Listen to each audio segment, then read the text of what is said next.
the Amityville Horror House. Picture a quiet, salt-tinged morning on Long Island in the mid-1970s, winter light caught in the bare branches, the bay lying still beyond a row of well-kept homes. Along Ocean Avenue in the village of Amityville stands a Dutch colonial with a gambrel roof and those unforgettable quarter-moon windows that to many looked like watchful eyes. It is in so many ways an ordinary American house. Cedar shingles, a boathouse out back, a neat lawn, a set of stairs that creak a little at night. And yet for half a century, this address has occupied a space in our collective imagination that few places ever reach. It is a home that became a story, then a saga, then a legend. One that blends tragedy, fear, faith, doubt, and the strange magnetism of a tale told around midnight. This is the Amityville Horror House. To begin, there is no avoiding the night of November 13th, 1974. Inside that house lived the DeFeo family. Parents Ronald and Louise and their children, Dawn, Allison, Mark, and John Matthew, along with the eldest, Ronald Jr., called Butch. In the deep hours of that night, 6 members of the family were shot and killed in their beds with a .35 caliber rifle. They were found face down, each in a separate room, the house otherwise intact. There were no signs of forced entry, and perhaps most chilling to neighbors and investigators, not a single person on that quiet street reported hearing the rapid crack of gunfire. The family dog barked. The village slept. The next day, the house was a crime scene, and soon after, Butch DeFeo was arrested and ultimately convicted of the murders. He would later offer multiple conflicting accounts of what happened. Sometimes insisting he'd heard voices, sometimes claiming others were involved, but the courts settled on a stark conclusion. He alone was responsible. That violence cast a long, cold shadow over the property. Many people imagine hauntings as sudden storms, but they are more often the slow weather of grief and rumor. Still, life goes on even in the wake of horror. In December of 1975, a young couple, George and Kathy Lutz, purchased the house for a price that reflected its recent history. George was a former Marine and a land surveyor. Kathy had 3 children from a previous marriage: Daniel, Christopher, and Melissa, whom everyone called Missy. There was a dog too, Harry, a protector with a loud bark and a habit of curling beside the back door at night. The Lutzes knew what had happened there. They were not naive, but they were practical, hopeful, and like so many families, they saw a future where others might only see a past. On their first day in the house, George and Kathy did what many Catholic families would have done. They asked a priest, known publicly as Father Ray, to bless the new home.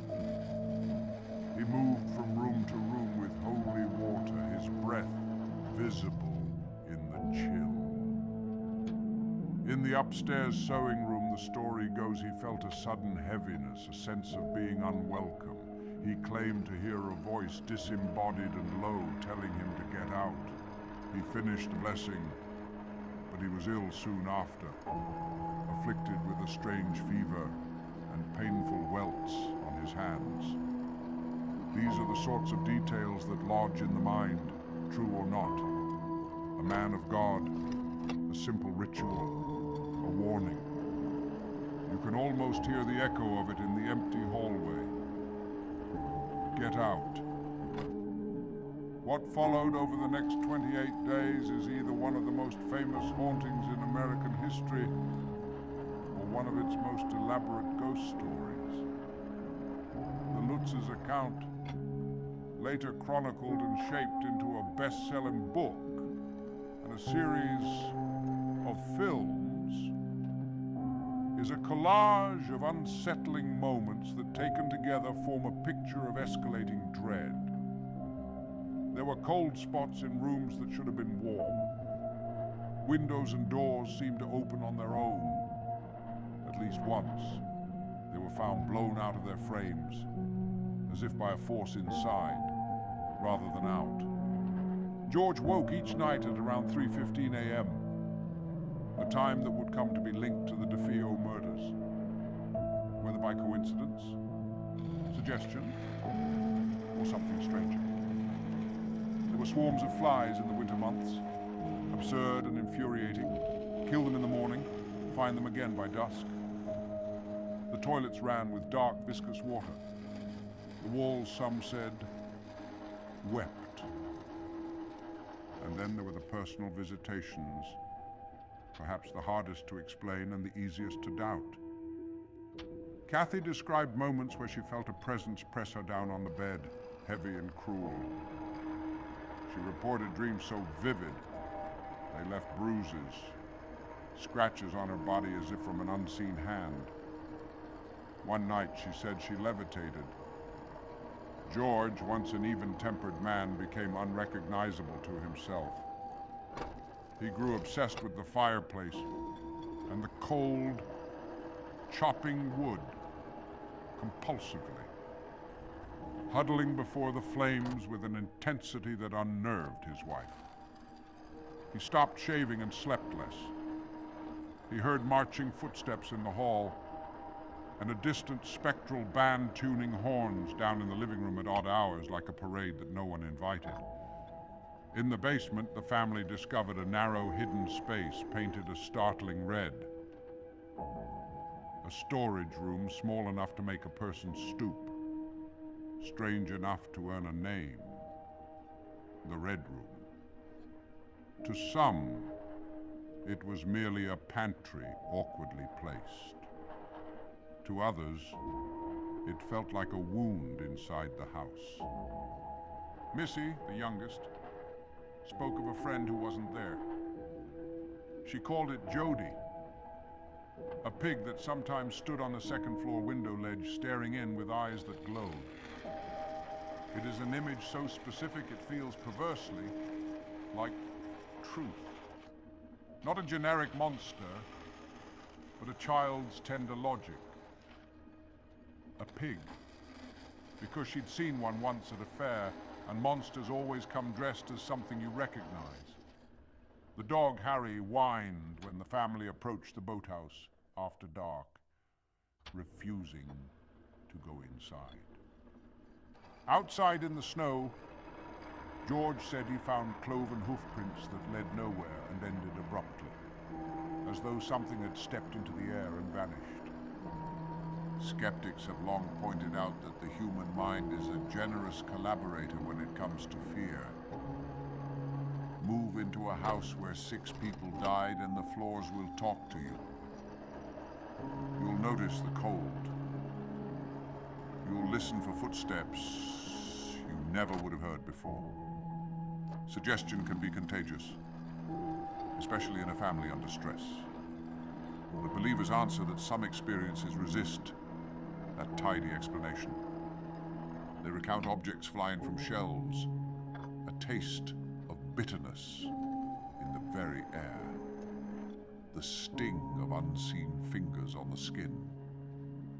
They talk about the day Kathy watched her children's faces age in front of her eyes, the fleeting horror of seeing them as old, crumpled versions of themselves, the vision vanishing as quickly as it came. They tell of a ceramic lion statue that toppled and left an inexplicable bite-shaped welt on George's ankle. The stories pile up, and a pattern emerges. Less a checklist than a mood. A home that rejects its inhabitants, that wants to be empty. On January 14, 1976, after just 28 days, the Lutz family fled the house. The word is dramatic, but appropriate.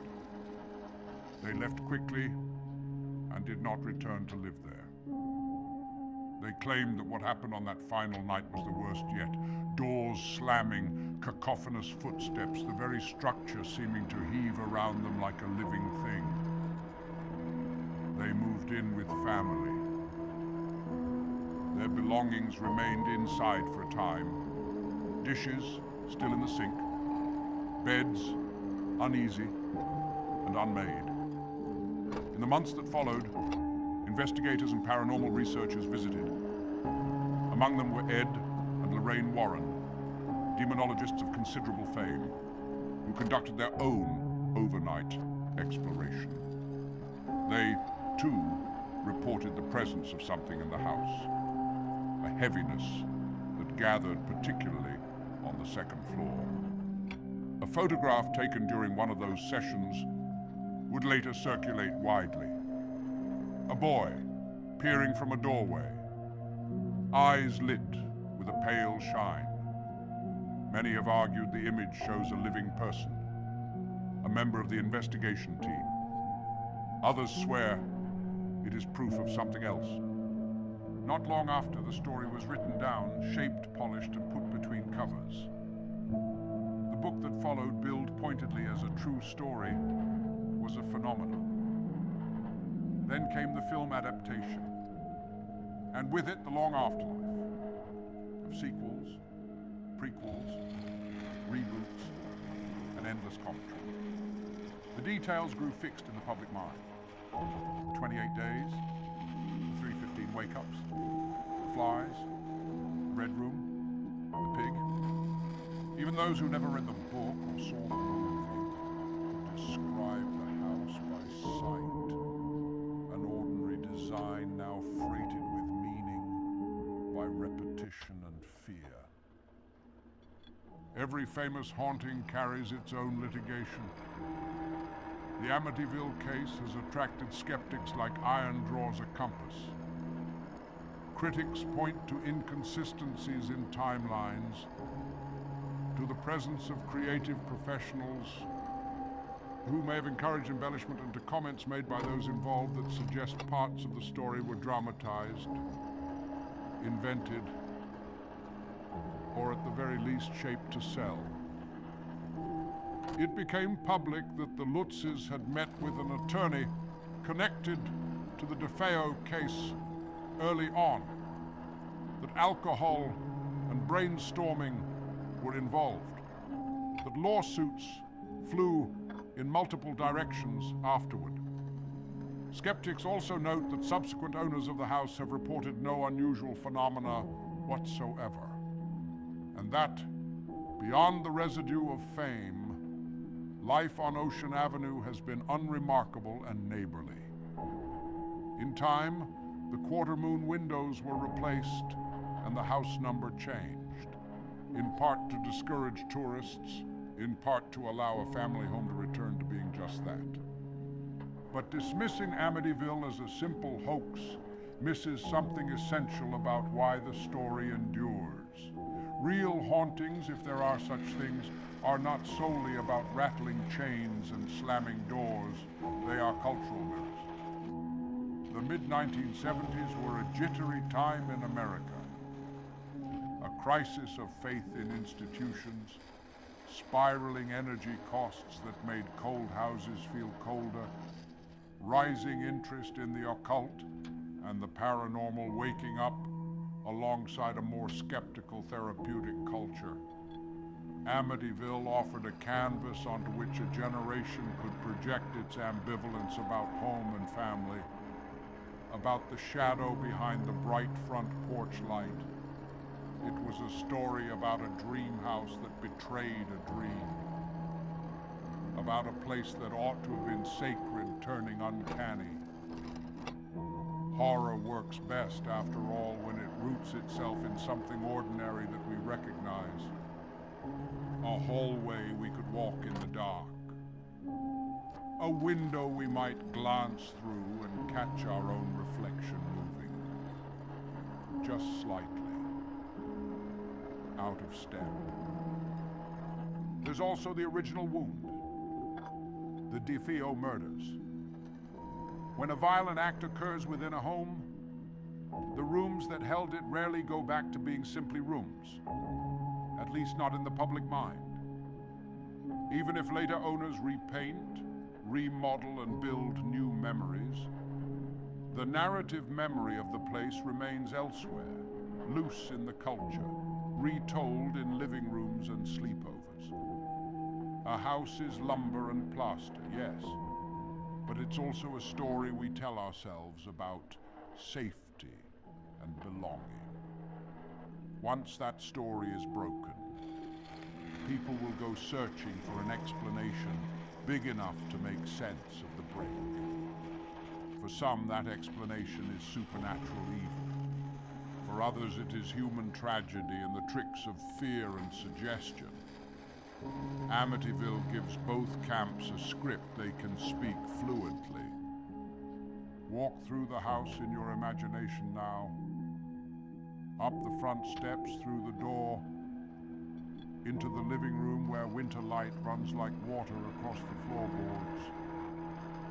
The staircase on your right rises to the bedrooms. It's narrower than the movies make it. The kitchen smells of coffee. The back door still sticks a little after it rains. You pass the basement door. The famous red-painted space is down there somewhere, probably now filled with paint cans and a folded ladder.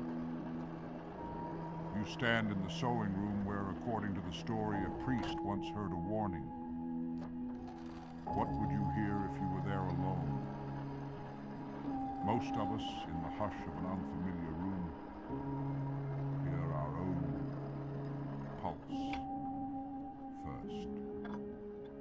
Then, perhaps the settling of wood, the racket of a radiator, the tick of a clock in a neighboring home through the wall. The mind lines up those sounds with what it expects. And if you have been told to expect terror, it is very good at finding it. And yet, because there is always an and yet with stories that last, many people who read the Lutz account do not find it merely profitable or convenient. They find it recognizable. They remember a house they lived in once that felt wrong at night, no matter how many lamps they turned on. A pressure at the back of the neck when walking past a certain door. A child's insistence that someone else had just left the room. These memories do not prove anything, but they do suggest why a narrative like Amityville sinks roots. Humans are myth makers by nature. We build meaning the way spiders build webs, quickly, intricately, from inside ourselves and across any structure we can find. A house this famous is scaffolding for a great deal of web. In the decades since the Lutzes left, Amityville has settled into a new rhythm. The house has changed hands. The street has quieted. Tourists still drive by, of course. True crime fans, film buffs, the curious, rolling past slowly, craning their necks as if hoping to glimpse a face in an upstairs window. Nearly all of them see nothing more than curtains and glass.